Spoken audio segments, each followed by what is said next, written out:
मैं शमशेर खान, शाहचार्य गणित, राजकीय कन्या महाविद्यालय चौन। अपन पढ़ रहे हैं एल्फा फलन, बीटा व गामा फलन। सबसे पहले अपन ने गामा फलन की परिभाषा देखी, गामा फलन किसे कहते हैं, और गामा फलन पे कुछ डेरिवेशन भी अपन ने किए। एक डेरिवेशन आज और करते हैं जो आगे जाके अपन सूत्र के रूप में भी काम में लेंगे। तो इसे जो ये सूत्र है उसको डेरिवेशन के रूप में भी पूछ सकते हैं, और इसे आगे जाके अपन सूत्र के रूप में इसे सीधा सूत्र के रूप में भी काम में लेते हैं। तो ये क्या है, प्रदर्शित करो 0 से इन्फिनिटी x की पावर n-1 e की power -ax dx is equal to gamma n upon a की पावर n। ये अपने को प्रूव करना है। तो गामा फलन की परिभाषा से gamma n is equal to 0 से इन्फिनिटी x की पावर n-1 e की पावर -x dx। अब इसमें अपन x is equal to a z prove कर देते हैं, पुट कर देते हैं, या ए वाई पुट कर दो। तो अपन ने यहाँ क्या किया है, put x is equal to a z, then d x is equal to क्या हो जाएगा, ए डी जेड। तो गामा n इजकल टू 0 से इन्फिनिटी, भाई x is equal to a z यदि अपन प्रूव करें, पुट करें तो इसकी लिमिट अनचेंज रहेगी। तो 0 से इन्फिनिटी ए जेड की पावर n-1 ई की power -a Z into A d Z. अब ए की पावर n बाहर आ जाएगा तो अगला पद आ जाएगा ए की पावर n समाकलन 0 से इन्फिनिटी जेड की पावर n-1 ई की power -a z d z is equal to a की पावर n 0 से इन्फिनिटी x की पावर n-1 ई की पावर -ax dx। देखो अपन वापस z को, मतलब z को y से, z को x से पुट कर सकते हैं, प्रतिस्थापित कर सकते हैं। तो अगला पद आ जाएगा ए की पावर n 0 से इन्फिनिटी x की पावर n-1 ई की पावर -ax dx। और इसे अपने को मिल जाएगा 0 से इन्फिनिटी x की पावर n-1 ई की power -ax dx is equal to gamma n upon a की पावर n।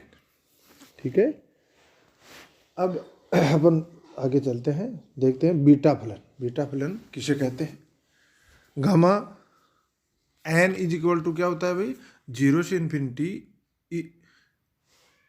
x की पावर n-1 ई की पावर -x dx, ये होता है। तो इसमें क्या है, देखो याद रखने की बात यह है कि गामा फलन अपन लिखें तो उसमें लिमिट आएगी 0 से इन्फिनिटी।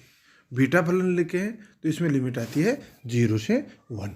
और बीटा को अपन लिखते हैं बीटा कोष्टक में mn, बीटा कोष्टक में mn इज इक्वल टू 0 से समाकलन 0 से 1 x की पावर n-1 1 - x की पावर n-1 dx। तो बीटा फलन क्या होता है, beta mn is equal to 0 से 1 लिमिट है, समाकलन x की पावर n-1 1 - x की पावर n-1 dx। तो जहाँ भी जरूरत पड़े मूल परिभाषा यही है कि बीटा mn इजकल टू 0 से 1 x की पावर m-1 1 - x की पावर n-1 dx। अब बीटा फलन के गुणधर्म, पहला गुणधर्म है बीटा mn इजकल टू होता है बीटा nm। तो इसे अपन प्रूव करें। बीटा फलन की परिभाषा से बीटा mn इजकल टू 0 से 1 x की पावर m-1 1 - x की पावर n-1 dx। तो इसमें अपन क्या करते हैं, x की जगह 1 - y पुट कर देते हैं। तो put x is equal to 1 - y, तो dx इजकल टू -dy, और इसकी लिमिट भी चेंज हो जाती है। लिमिट जब x इज इक्वल टू 0 तो y is equal to 1, x is equal to 1 तो y इजकल टू 0। तो अब बीटा mn इजकल टू क्या मिल जाएगा, 1 से 0 1 - y की पावर m-1 y की पावर n-1 -dy। अब माइनस को अपन हटाएं तो लिमिट चेंज हो जाएगी 0 से 1, 1 से 0 थी वो 0 से 1 हो जाएगी। तो 0 से 1 समाकलन लिमिट 0 से 1 1 - y की पावर m-1 y की पावर n-1 dy, या इसे अपन लिख सकते हैं समाकलन 0 से 1 x की पावर n-1 1 - x की पावर n-1 dx। और इसे अपन लिख सकते हैं beta n m, beta n m. तो अपने को प्रूव क्या करना था, beta m n equal to beta n m. ठीक है, तो दूसरी प्रॉपर्टी, दूसरा गुणधर्म है beta m n is equal to 0 से इन्फिनिटी एक्स की power m minus 1 upon 1 plus x की power m plus n d x. अपने को क्या प्रूव करना है, beta m n is equal to 0 से इन्फिनिटी एक्स की power m minus 1 upon 1 plus x की power m plus n d x. तो बीटा फलन की परिभाषा क्या है, उसमें समाकलन क्या है, 0 से 1। यदि अपने को कहीं भी जरूरत पड़े कि बीटा का मान 0 से इन्फिनिटी की लिमिट में रखना है, तो इसके लिए अपने को ये सूत्र काम में लेना है, beta m n is equal to 0 से इन्फिनिटी एक्स की power m minus 1 upon 1 plus x की power m plus n d x. ये अपने को यहाँ तो अपने को ये डेरिवेशन प्रूव करना है, और आगे जहाँ जरूरत पड़े तो इस डेरिवेशन को सीधा सूत्र के रूप में अपन काम में लेंगे। तो बीटा फलन की परिभाषा से बीटा मूल परिभाषा तो यही है, beta m n is equal to 0 समाकलन लिमिट 0 से 1 एक्स की power m minus 1 1 minus x की power n minus 1 d x. अब यहाँ ये सूत्र प्राप्त करने के लिए अपन क्या करते हैं, याद रखना है, x is equal to y upon 1 plus y put करते हैं, तो डी एक्स इजकल टू हो जाएगा d y upon 1 plus y का होल स्क्वायर। ये दोनों ये मान एक्स का मान पुट करें तो डी एक्स का मान ये हो जाएगा, और लिमिट बदल जाएगी, लिमिट एक्स इजकल टू 0 तो y is equal to 0। X is equal to 0 कब होगा, जब y is equal to 0। X is equal to 1 कब होगा, जब वाई इजकल टू इन्फिनिटी। मैंने साइड में कॉलम में लाइन खींच के आपको कॉलम बना के बता भी रखा है कि एक्स को अपन लिख सकते हैं 1 अपॉन 1 प्लस 1 अपॉन वाई। तो एक्स का मान 1 कब होगा, जब वाई का मान हो इन्फिनिटी। यहाँ रख के देख लो, तो सीमाएँ क्या हो गई, लिमिट क्या होगी, x is equal to 0 y is equal to 0, x is equal to 1 y is equal to infinity. तो beta m n is equal to 0 से इन्फिनिटी लिमिट हो गई, समाकलन लिमिट 0 से इन्फिनिटी, वाई अंदर क्या आ जाएगा, एक्स की जगह वाई अपॉन 1 प्लस वाई की power m minus 1 into 1 minus y upon 1 plus y की whole power n minus 1 d y upon 1 plus y का whole square.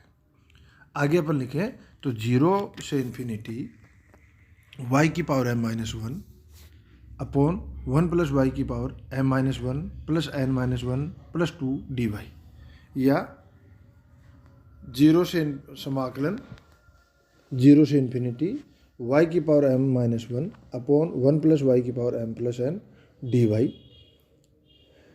Then beta m n is equal to 0 से infinity x की power m minus 1, भाई अपने को क्या मिला, beta m n is equal to 0 से इन्फिनिटी वाई की power m minus 1 upon 1 plus y की power m plus n d y. चूँकि लिमिट में समाकलन है तो अपन वाई की जगह एक्स भी लिख सकते हैं, तो अपन ने लिख दिया beta m n is equal to 0 से इन्फिनिटी एक्स की power m minus 1 upon 1 plus x की power m plus n d x. तो ये डेरिवेशन अपन ने प्रूव कर दिया, सिंपल है, परीक्षा में पूछते हैं या बार बार पूछते हैं, और इसका आगे जाके उपयोग भी बहुत है। तो beta m n is equal to 0 से इन्फिनिटी एक्स की power m minus 1 upon 1 plus x की power m plus n d x, ये अपन सूत्र के रूप में भी काम में लेंगे, तो इसे याद रखना है। अगला गुणधर्म beta m n is equal to 2 into 0 से pi by 2 sine 2m minus 1 theta cos 2n minus 1 theta d theta. ये डेरिवेशन भी है और इसे अपन सूत्र के रूप में भी काम में लेंगे। तो पहला सूत्र तो था बीटा एम एन, जहाँ समाकलन की लिमिट 0 से 1 के रूप में चाहिए, उसके लिए। दूसरा जो गुणधर्म अपन ने पढ़ा है वो क्या है, पहला गुणधर्म पहला पढ़ा वो तो क्या था, 0 से 1 लिमिट के लिए था, ठीक है, और ये इसकी परिभाषा भी थी, ठीक है। अब जो दूसरा डेरिवेशन अपन ने किया है, यदि बीटा एम एन का मान 0 से इन्फिनिटी समाकलन की लिमिट में चाहिए, तो ये अभी डेरिवेशन जो प्रूव किया था वो, और यदि बीटा एम एन का मान समाकलन की लिमिट 0 से पाई बाई 2 में चाहिए, तो जो अपन अब डेरिवेशन अपन करना चाह रहे हैं, कर रहे हैं, वो सीधा सूत्र के रूप में अपन काम में भी लेते हैं। Beta m n is equal to 2 into zero समाकलन 0 से π/2 sine 2m-1 theta cos 2n-1 theta d theta. Beta फलन की परिभाषा से beta m n is equal to, ये मूल परिभाषा ही काम में लेनी है, beta m n is equal to 0 से 1 x⁻n-1 1 - x⁻n-1 dx। तो इसमें भी पुट करते हैं, put x is equal to sine square theta, तो dx is equal to 2 sine theta cos theta d theta. और लिमिट क्या हो जाएगी, x इजकल टू 0 तो theta is equal to 0, x is equal to 1 तो थीटा इजकल टू π/2। तो अपने को बीटा एम एन मिल जाएगा, beta m n is equal to 0 से π/2 साइन स्क्वायर थीटा की power n-1 into 1 - sine square theta की power n-1 into 2 sine theta cos theta d theta. आगे बढ़ते हैं तो beta m n is equal to क्या हो जाएगा भाई, 2 इंटू समाकलन 0 से π/2 sine 2m-1 theta cos 2n-1 theta d theta. तो ये डेरिवेशन भी हो गया और इसे याद भी रखना है, सूत्र के रूप में भी काम में लेंगे। बीटा फलन 0 से 1 x⁻n-1 1 - x⁻n-1 dx को आयलर का प्रथम समाकलन भी कहते हैं। तो आपको ये पूछ ले, छोटा सा क्वेश्चन बीच में पूछ ले कि आयलर का प्रथम समाकलन किसे कहते हैं, तो बीटा फलन जो है उसे ऑयलर का प्रथम समाकलन कहते हैं। Beta m n is equal to क्या होता है, 0 से 1 x⁻n-1 1 - x⁻n-1 dx।